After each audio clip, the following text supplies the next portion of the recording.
Olá, pessoal! Estamos iniciando mais um Sindicato em Ação aqui na TV do Sindifisco. Este programa é produzido e apresentado pela Assessoria de Comunicação Social do Sindifisco RS. Aqui, semanalmente, nós debatemos os problemas do Brasil, do estado do Rio Grande do Sul, os rumos da nação e fazemos uma discussão técnica e também uma discussão descompromissada, um pouco mais aberta para aqueles que não têm tanto conhecimento do assunto possam participar e compreender o que se passa no país. Para isso, hoje, nós vamos fazer um programa um pouquinho diferente. Nós vamos conversar com Celso Magliani, que é diretor financeiro e administrativo da FENAFISCO, diretor do Sindifisco e que já ocupou cargos relevantes no Sindifisco RS, como presidente, como vice-presidente e agora está como diretor. Como vai, Celso? Tudo bem? Tudo bem, Láquia. É uma satisfação estar contigo, né? E, enfim, conversar com aqueles que se disporão a investir um tempo, se dispuserem a investir um tempo em ouvir um pouco dessas informações que a gente está trabalhando. Sim, como eu disse no início, a gente vai fazer um pouco de ping-pong, se estender um pouquinho nos assuntos relevantes, mas conversar sobre vários temas. Celso, como é que está o projeto que ajuda e protege o sonegador no Congresso Nacional, que é um tema relevante para os auditores fiscais, mas é mais ainda, um tema relevante para a sociedade brasileira. Como é que está isso no Congresso? Então, Láquia, acho que precisamos colocar algumas questões. Em primeiro lugar, o PLP 17 nasce com uma ideia importante de criar um conjunto de regras protetoras do contribuinte. Por exemplo, como as regras protetoras do consumidor. Aquelas regras protetoras do consumidor visam, via de regra, proteger o consumidor em todas as relações de consumo, que são predominantemente privadas, né? Em alguns casos, inclusive, até das relações de consumo do serviço público, mas predominantemente privadas. Então, partindo do princípio que o consumidor, nesta relação, é o polo hipossuficiente, foi desenvolvido um regramento de proteção ao consumidor muito justo. Partindo do princípio que o contribuinte de direito é o polo hipossuficiente na relação com o fisco, um conjunto de parlamentares também, empresários, enfim, que procuraram a casa, passou a desenvolver a ideia do Código de Defesa do Contribuinte.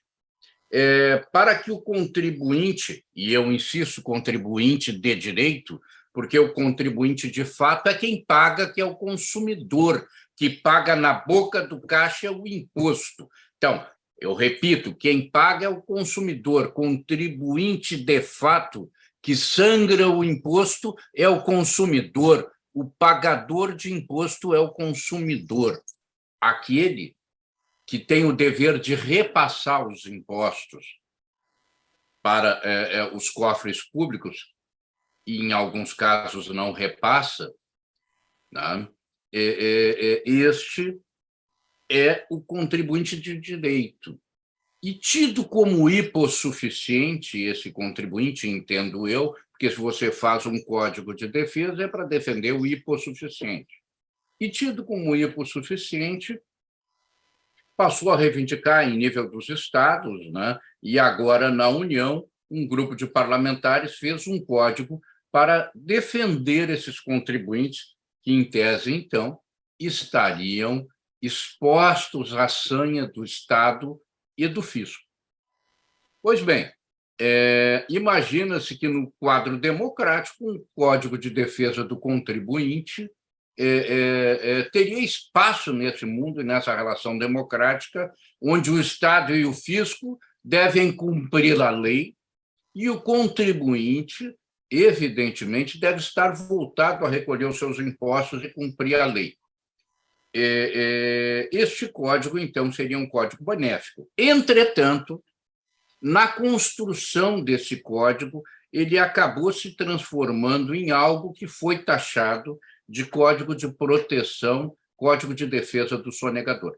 Então, ele foi carinhosamente apelidado nos corredores de negócio de Código de Defesa do Sonegador. Isso porque o contexto dele passou, em alguns dispositivos, a tratar o fisco quase como a bandidagem, né?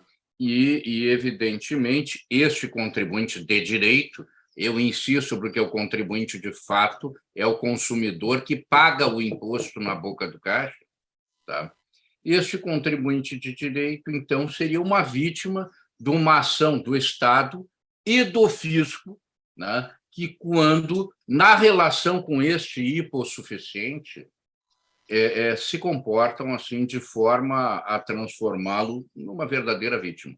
Pois bem, como esse código partiu totalmente desse conceito, alguns dispositivos dele acabaram tomando um rumo diferente. Qual é o rumo? O rumo de acabar motivando ou incentivando a insidiosidade no pagamento do imposto, né? A indisposição para pagar o imposto. Então, o bom contribuinte, então, entenda, a predominância dos contribuintes são bons, sérios e voltados a pagar os seus impostos. O bom contribuinte, com certeza, não tem esses problemas com o fisco e, no mais dos casos, se tivesse, não demandaria os dispositivos que assim estão nessa lei e que nós hoje estamos debatendo em nível nacional e procurando aperfeiçoá-la. Eu te confesso que eu acho que é uma contribuição democrática que a gente está tentando levar e aperfeiçoar o que me parece que não tenha nascido exatamente vinculado a uma base de perfeição pode ser uma missão bastante complicada. Isso tudo porque o Código de Defesa do sonegador, ou digo, do contribuinte, desculpa,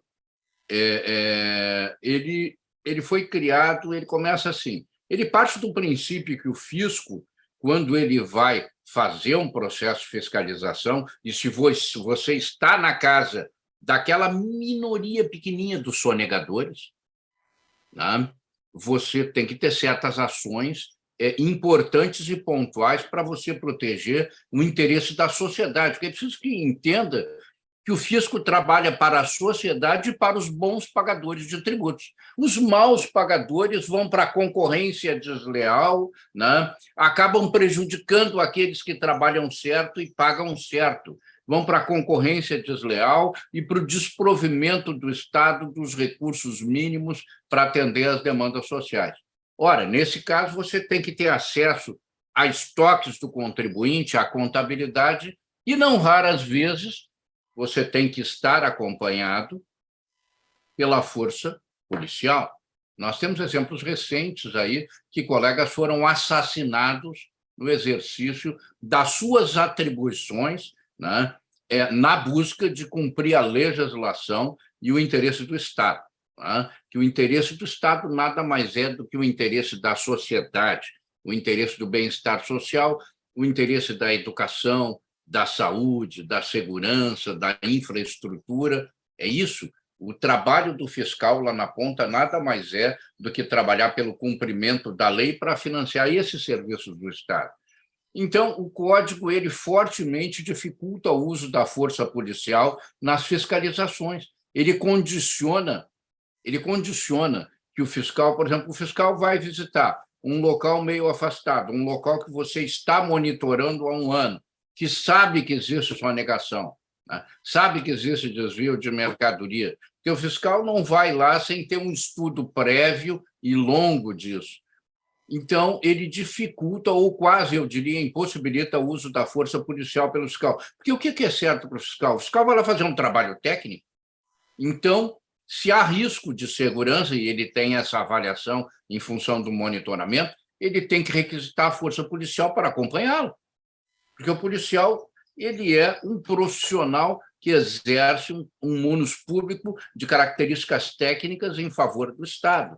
E o policial é aquele responsável pela segurança e pela retenção física, no caso de necessidade.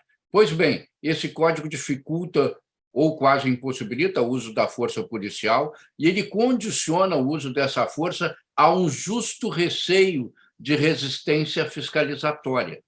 Bem, esse justo receio deve ser reduzido a termo e constar de um documento formal que, inclusive, deve ser entregue ao contribuinte fiscalizado.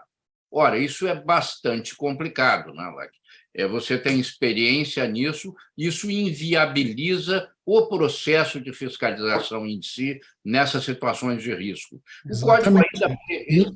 Isso inviabiliza completamente a ação fiscal, né? A ação de cobrança. Né?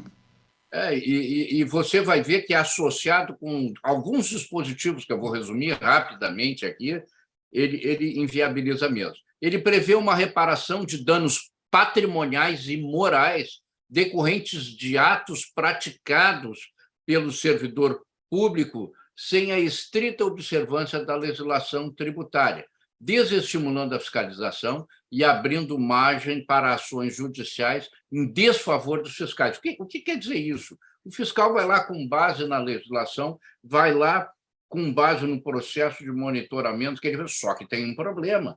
O fiscal ele não tem a mesma interpretação da lei que o juiz, que o contexto que o debate vai levar. Mas a lei é uma questão de interpretação e, no momento de fazer a fiscalização, de fazer a autuação, o fiscal vai aplicar, vai executar o trabalho dele de acordo com a legislação, né, e de acordo com a compreensão maior no ambiente de trabalho. Pois bem, ele está sujeito à reparação de danos patrimoniais e danos morais ao fiscalizado, caso, eventualmente, a justiça ou um tribunal decida diferente do que entendeu o fiscal.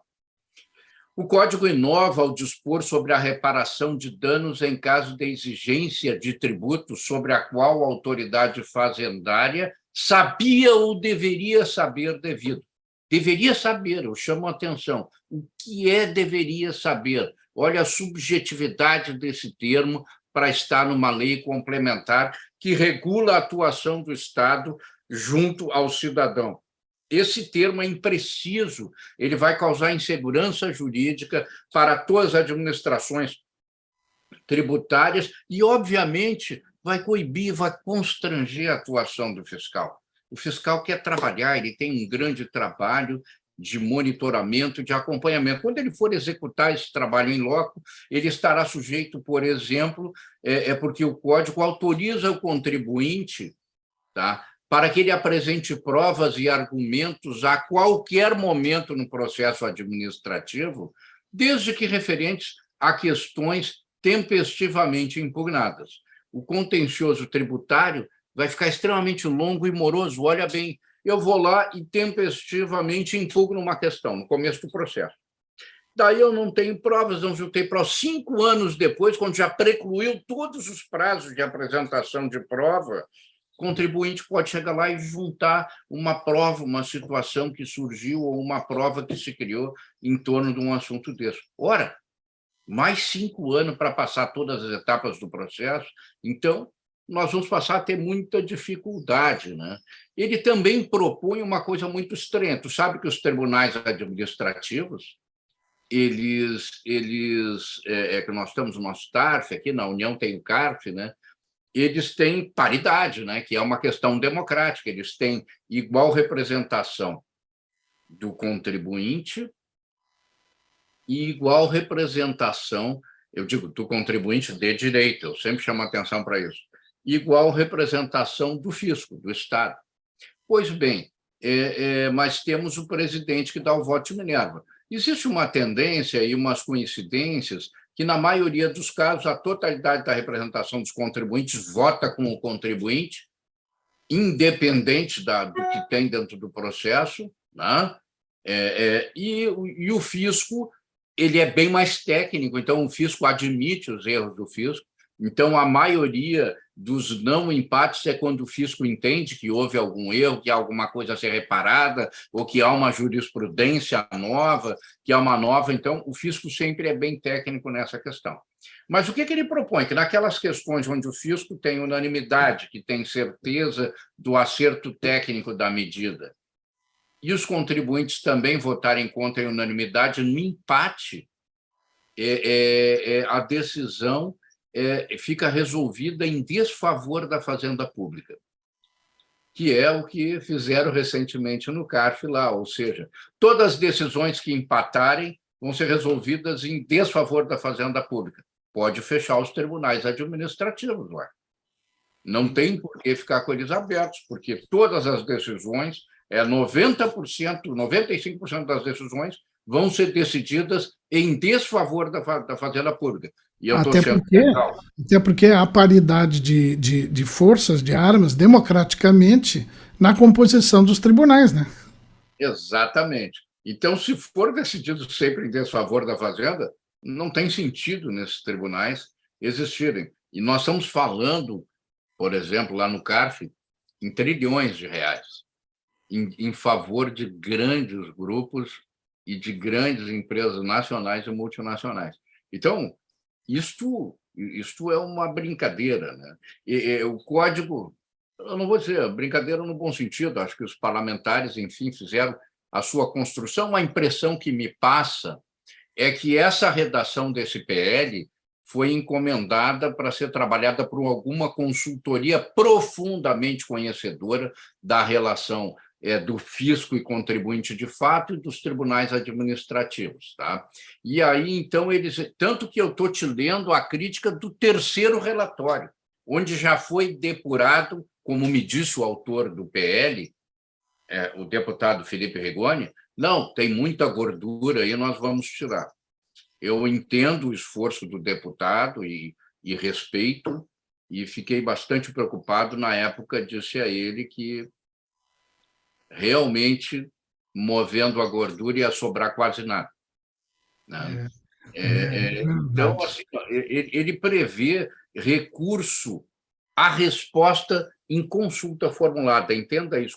Quando o contribuinte de direito formula uma consulta sobre uma situação tributária e a Receita gera uma resposta, ele prevê que ele possa recorrer daquela resposta e debater e criar a lide para conseguir, em nível de consulta, criar um novo entendimento tributário. Ora, isso não existe, né? Ele atribui naquela consulta que ele conseguir recorrer e debater e criar um novo entendimento, efeito vinculante por decisão de consulta administrativa. Realmente é bastante criativo isso, como eu te disse, é uma coisa assim tão nova que chega a nos impactar. Então, ele propõe ainda que a decisão administrativa sobre a impugnação ou recurso do contribuinte deva ser proferida num prazo máximo de 1 ano. Hoje, o prazo médio é 5, 6 anos, aqui que é rápido. Tá? Por que isso? Porque o Estado é amarrado? Não. Porque os recursos que vêm, alguns vêm de forma risível, mas todo o ius protelandi, tu conhece esse ramo do direito? Sim, É o direito do protelar. Primo irmão do jus esperneandis. Ele é absolutamente trabalhado. Tá? E o que eles olha? Prazo de 1 ano a contar da data do protocolo. Após o prazo, suspende o pagamento de juros de mora. Para aí, mas aí passou 1 ano, suspende, leva 10 anos, 11 para resolver, porque com toda essa situação que está sendo criada no processo administrativo, que vai ser o que vai acontecer. Sem juros de mora, a sociedade fica sem os juros compensatórios, né, pelo inadimplemento. Vai ser um grande negócio para se financiar, né, quer dizer, eu não acredito que os contribuintes de direito fariam isso. Né? O tempo será assim, nos processos de difícil solução, uma reflexão simples. O tempo vai ser um forte aliado, né, de quem efetivamente conseguir ter a arte de postergar as decisões. Ele tem um dispositivo que prevê respeito às expectativas do contribuinte sobre a aplicação da legislação tributária. Então, assim, ora, o contribuinte tem expectativas sobre a aplicação da legislação tributária e ele quer que o fisco e o fiscal respeitem essas expectativas. Aí eu fiquei bastante preocupado com a subjetividade de termo. A administração tributária sujeita à legalidade, ela não pode ficar refém dos anseios do contribuinte contra o que não está expressamente previsto em lei. Então, a gente compreende a intenção do legislador, compreende a preocupação deles com os contribuintes de direito, né? Porque ele não esclarece se, ao conseguir reverter alguma cobrança de impostos, esse contribuinte, de fato, vai lá devolver para o contribuinte de direito o imposto que ele cobrou na boca do caixa. Isso não ficou esclarecido aqui. Por fim, o projeto é uma leitura nossa que ele poderá reduzir significativamente as receitas públicas, né? E ao inovar com institutos que estarão a enfraquecer diversos instrumentos da administração tributária. E sim, eu tenho uma grande preocupação com os contribuintes que objetivamente são dedicados ao cumprimento da lei, que vão ouvir a administração tributária previamente, porque esses caras vão ser alvos de concorrência desleal. Esses contribuintes, esses cidadãos que agem segundo a lei, vão ser alvos, né, de uma concorrência desleal. Então, lá, tem outros dispositivos que eu chamo de bastante complexos nessa fase do projeto. Estranho, porque o deputado Felipe Rigoni, ele é do União Brasil hoje, me parece, é do Espírito Santo, um deputado jovem, democrata, aberto ao diálogo, tivemos conversando com ele, com o seu gabinete, mas, na sequência, esse projeto tem, me parece, 41 autores. Na sequência, está todo o Partido Novo lá dentro. Tá? É estranho, estranho. Conterrâneos nossos, que nós temos o maior respeito, né? A gente tem acompanhado e monitorado o andamento desse projeto. Eu sei que alguns partidários que estão ali, que não são necessariamente o autor, né, estão tentando negociar para ele andar na Câmara, porque eu tenho acompanhado e ouvido falar que o governo, a União, então o governo, através do ministro Guedes, não está favorável à prosperidade do projeto na condição em que ele se encontra. Sim. Tenho ouvido falar nos corredores, né? Então, possivelmente, o projeto seja alvo, né, de mais alguns ajustes. Né? Sim, mas, assim, como está, ele vai prejudicar duramente a sociedade brasileira, em conjunto com alguns projetos que o presidente Bolsonaro conseguiu aprovar agora, simplesmente fazendo, na minha avaliação, um processo de terra arrasada na receita das unidades da federação, especialmente os estados, né, com a questão do PLP 18. Tá? Então, eu vou te dizer que, se somar esse aqui, eu não vou exagerar, viu? Mas a queda da arrecadação vai ter uma repercussão no SUS, na educação, tá? E na segurança, muito relevante, na educação, muito relevante. Os estados têm uma perda de alguns bilhões por ano na forma em que está hoje. Se aprovar esse projeto, eu não tenho como estimar os valores. Mas eu tenho certeza que os parlamentares envolvidos, o deputado Pedro Paulo, do Rio de Janeiro, que é o relator, tá? Ele deve se abrir novamente ao diálogo para que a gente volte a conversar. Nós entendemos que, equivocadamente, esse projeto teve a sua urgência aprovada na Câmara Federal por um movimento, tudo é negociado na Câmara, então ele tratava com outros interesses. Enfim, o partido que tinha interesse aqui negociou a urgência daqui para fazer outro PL andar, e ele tem a sua urgência aprovada e hoje pesa como uma espada na cabeça do fisco e dos contribuintes. Né? Mas isso deve mudar, sim, a gente deve conseguir rever isso, conversar com os parlamentares autores. Então, eu digo, não adianta conversar só com o deputado Felipe Rigoni, que é do Espírito Santo e é o primeiro autor, tem que conversar com os outros 40. Talvez conversando com os 10, subsequente 15, já adiante bastante coisa. Mas, assim, eu acho que o texto do projeto está muito equivocado ainda, E ele, sim, precisa ser um código de defesa do contribuinte, e o contribuinte merece, nos termos razoáveis, sim, um código de defesa. Mas não isto que está aí. Isso eu posso te dizer, eu disse para o autor, com todo respeito, daí, se tirar a gordura, não sobra nada. Tem pouco osso, ele é só de gordura. O Celso tem percorrido o país, conversado com as entidades associativas, filiadas à FENAFISCO, dado palestras e conversado com parlamentares. Então, é uma pessoa que está up to date, sabe completamente tudo sobre esse projeto e o momento em que ele vive no Congresso Nacional. Vamos a mais um tema, Celso. Pode ser uma coisa. Semana passada eu estive em Rio Branco, no Acre, conversando com os colegas lá na Secretaria da Fazenda, né, sobre o conteúdo desse PL. Então, logo ali, tivemos tendo essa conversa, né, e a compreensão dos colegas é bastante preocupante, tá? Porque o colega, quando tu conversa com ele, né, e ele interage na plateia, o colega não acreditava que fosse isso, o colega achava que era algo um pouco mais brando, porque aí, claro, quando eu vou conversar com o colega, eu entro no detalhe técnico, né? Do grau de impedimento e constrangimento da sua atividade e ameaça ao patrimônio do Estado, porque ele ameaça o patrimônio do Estado, ameaça a condição de financiamento do Estado para a promoção do bem-estar social e, por fim, ameaça o patrimônio do colega que faz cumprir a lei do Estado. Então, vamos lá, a gente tem muita fé na clarividência dos parlamentares envolvidos e na boa intenção dos parlamentares envolvidos para a gente chegar no melhor resultado em favor da sociedade, em favor do contribuinte.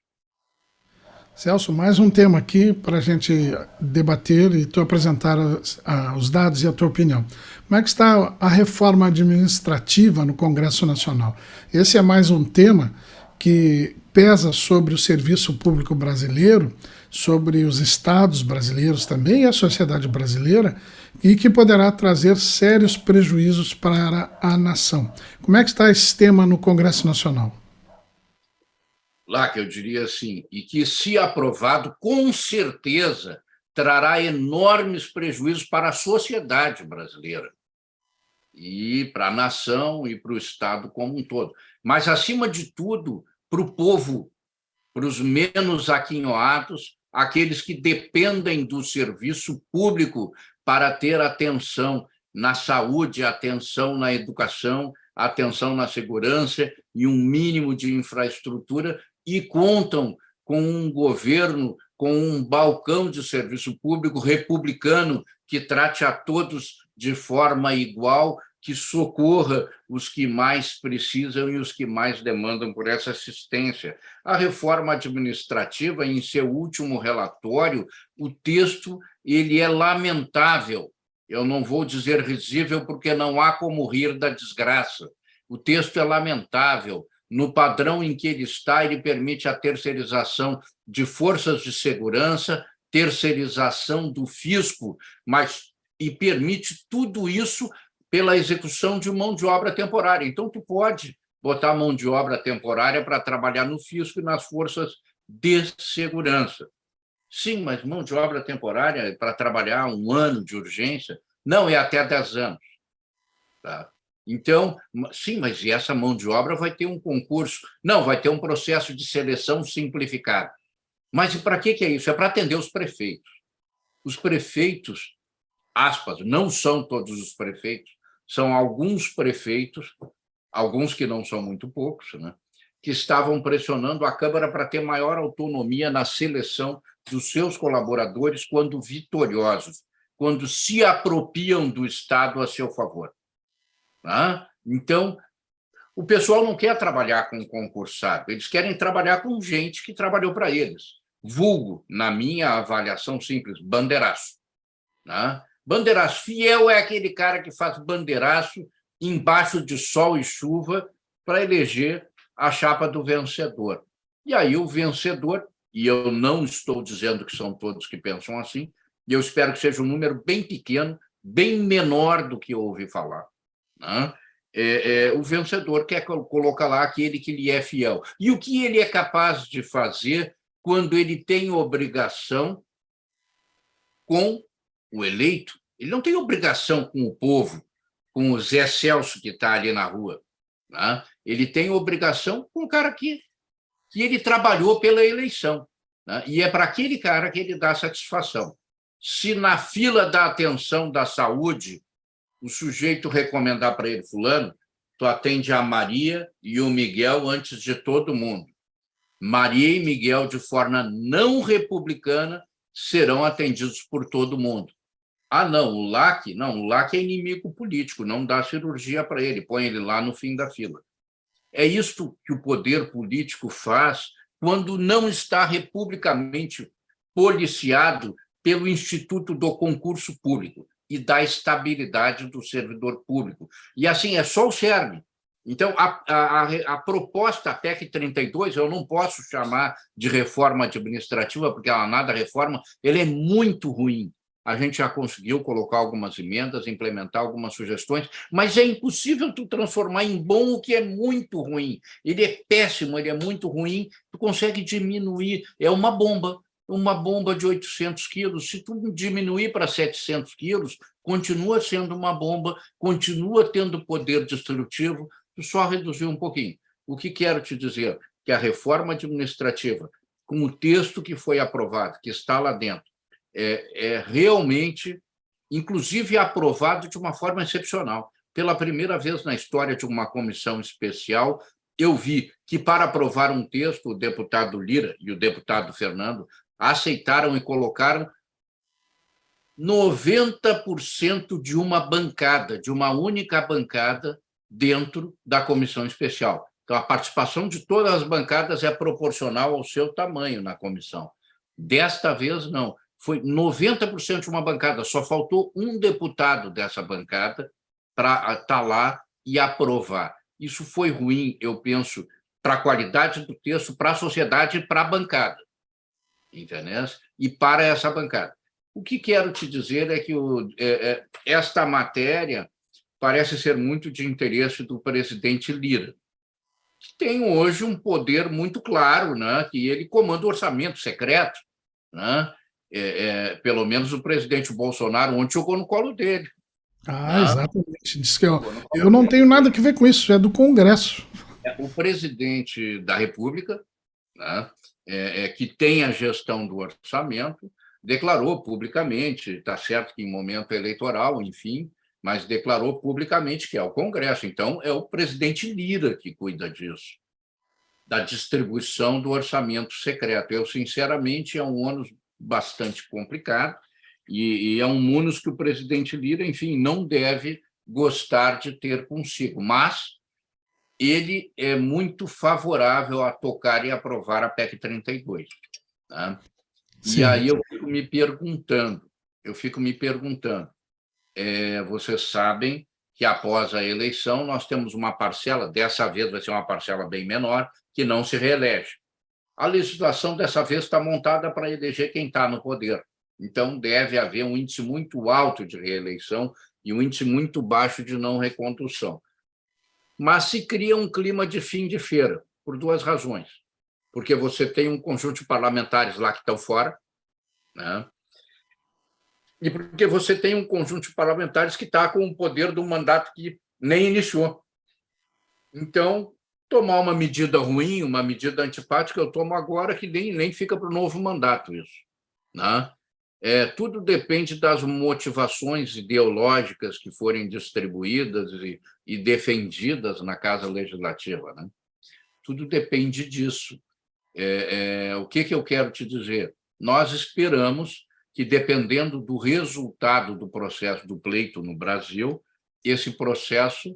nós esperamos que esse processo não ande de jeito nenhum, que seja construída uma proposta de reforma administrativa verdadeira, com essência e condições de melhorar as entregas do serviço público à sociedade brasileira, ao povo brasileiro, ao tomador do serviço público. Melhorar a qualidade das entregas, a quantidade das entregas e ainda otimizar os custos. né? Otimizar os custos para o Estado. Nós esperamos, e veja bem, nós, através do FONACAT, que é o Fórum Nacional de Carreiras de Estado, nos reunimos, as entidades, investimos em estudos técnicos de alto nível, temos 17 compêndios editados sobre a matéria e acreditamos que uma reforma administrativa vai melhorar e muito as entregas à sociedade em qualidade, em quantidade e vai otimizar os custos. Agora, esse tem que ser o foco de uma reforma administrativa, não o foco de poupar alguns pilas e encher a casa de pessoas escolhidas pelos vitoriosos e não pela sociedade que vai pagar essa conta, né? Então, nós precisamos realmente um projeto de reforma administrativa, não esse. Esse ele tem que ser engavetado numa lata que tem... Eu tenho uma aqui até, tá? Ele tem que ser engavetado ali e nunca mais de lá ser retirado, né? Então, o que eu quero te dizer é que o presidente Lira tem repetidas vezes dizendo que vai votar após a eleição. Dia 3 de outubro, ele diz que bota a emenda para cima da mesa, né? A PEC 32, não é a reforma administrativa, é a PEC 32. É uma emenda que atende a um monte de interesses, menos ao interesse da sociedade, num serviço público de qualidade, prestado de forma republicana e a um custo decente e razoável para o contribuinte de fato, que é o que paga a conta. Sim. Vamos para o nosso último tema, já o nosso tempo se esgotando já, é uma passada rápida em cada um dos temas, e eu já deixo aqui um convite para o Celso para a gente voltar para um próximo programa após as eleições estaduais, as eleições do Congresso e a eleição presidencial, talvez termine agora ou não, mas para a gente dar fazer uma radiografia, uma abordagem de como ficou o Congresso e como ficam esses projetos lá. O último tema, então, Celso, é a reforma tributária. Então, com o processo eleitoral, né, os candidatos, alguns deles pegaram bastante o tema. A candidata Zoraia Tronic tem uma proposta de imposto único que a FENAFISCO fez um projeto. A FENAFISCO, em conjunto com a Anfip e com o Sindifisco Nacional, fez um projeto que é chamado Presidenciáveis, onde nós ouvimos os assessores econômicos dos presidenciáveis e, em alguns casos, presidenciáveis que nos honraram com a sua oitiva, para falar da sua visão de reforma tributária. Eu tenho algum material, uma cartilha, nós podemos falar sobre isso detalhadamente depois.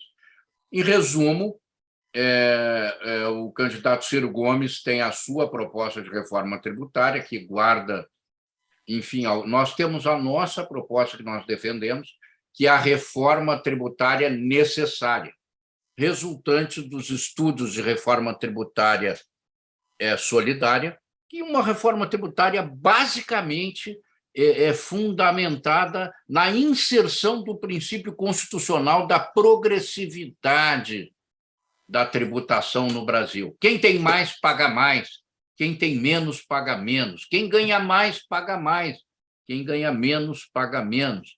Um imposto sobre as fortunas dos super ricos. E por que estamos colocando isso? Super ricos são os patrimônios acima de 10 milhões de reais, possivelmente tributáveis, acima de 20 milhões de reais, em alíquotas mínimas, né? Com relação às demais questões de tributação, lá, acabar com, por exemplo, ao encerrar a declaração de renda do ano passado, todo mundo viu pessoas com renda superior a 300 mil reais mês, e eu não vou falar porque tem gente superior a 30 milhões mês, com alíquotas médias inferiores a 4%. Alíquotas médias inferiores a 4%. Os classe média baixa, com ganhos aí em torno de 5 a 20 salários mínimos, com alíquotas em torno de 18%, 19%. Então, a progressividade é o que nós pregamos e defendemos com esses candidatos, né? E uma migração, ainda que lenta, né, do financiamento do Estado em cima de impostos de consumo, né, para que ele vá migrando para impostos sobre o patrimônio e sobre a renda, né? Então, os impostos sobre o patrimônio e sobre a renda têm que ser mais elevados. Por exemplo, já perguntou para o Lehman, que é o da Fundação Lehman, quanto é que ele paga de PVA do iate dele? Que o iate dele ele fez no exterior e registrou no Brasil, parece, ouviu uma fofoca. Tá? Já perguntou quanto é que o nosso controlador da Havan paga de PVA pelo jatinho que ele comprou? Eu sei, eu pesquisei, eu posso te dizer quanto é que eles pagam. Quanto E eles PVA, pagam? imposto sobre propriedade de veículo automotor. E que baita motor tem esse jato? E na realidade, eu peguei esses casos e esses veículos só como exemplo. Sim. Sabe quanto é que eles pagam de imposto? Não, quanto eles pagam? Zero. Zero. Zero. É imposto sobre a propriedade e o IPVA sobre esse tipo de produto não existe. Sabe quanto é que se paga de imposto pelaquela lancha, pelaquele iate qualificado, pelaquele jet ski? Maravilha. Sabe quanto? Zero. Eu e tu pagamos sobre os nossos carrinhos. Pagamos sobre os carros. Pagamos. Sabe, é um processo bastante complicado. Isso é só um dos exemplos gritantes que eu estou colocando sobre essa questão do imposto sobre patrimônio. Tá? E aí não vamos falar sobre o imposto sobre a renda, mas sabe que a Petrobras distribuiu 32 bilhões de dividendos aí recentemente, né? Sim, sim. Sabe quanto é que a Receita arrecadou de imposto de renda sobre esses dividendos? Acredito que 27%, como a gente paga? Zero. Zero. Então, é essa discussão que precisa ser feita. Zero. Por quê?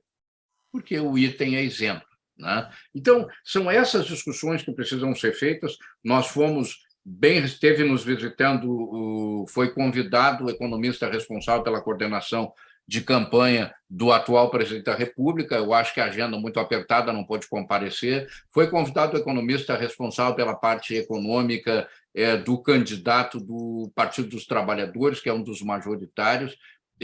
Guilherme Melo compareceu, enfim, também falou sobre a visão de reforma tributária do candidato, né, que não é exatamente dentro da nossa proposta, mas tem muitas coincidências também. Né?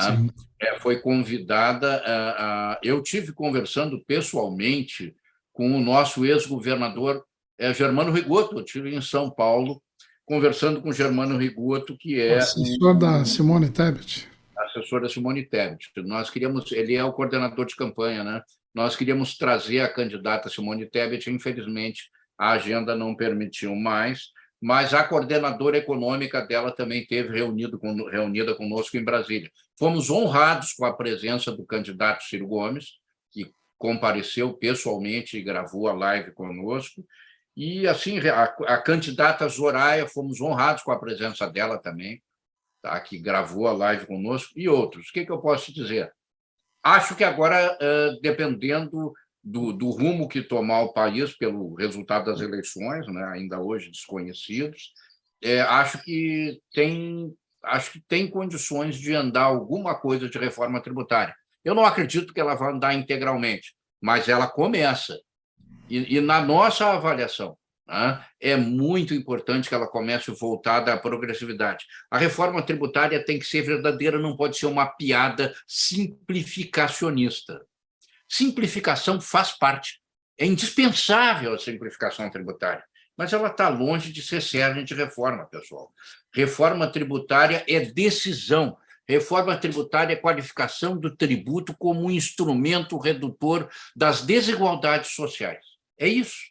Né? Se não for assim, não faça a reforma. Veja bem, o Brasil financia a máquina pública com 50% do financiamento dessa máquina são impostos de consumo. Quem paga é o povo, quem paga é o trabalhador.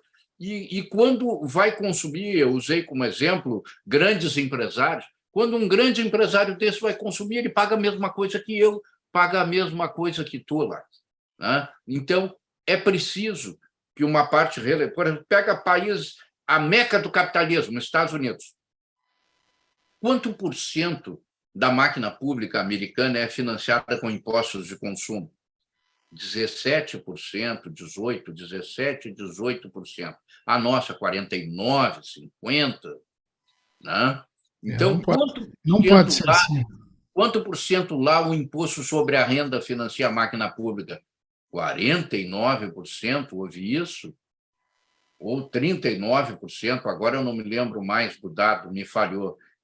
Mas, assim, pode ter certeza que imposto sobre patrimônio lá tem uma influência muito grande, né, no financiamento da máquina pública.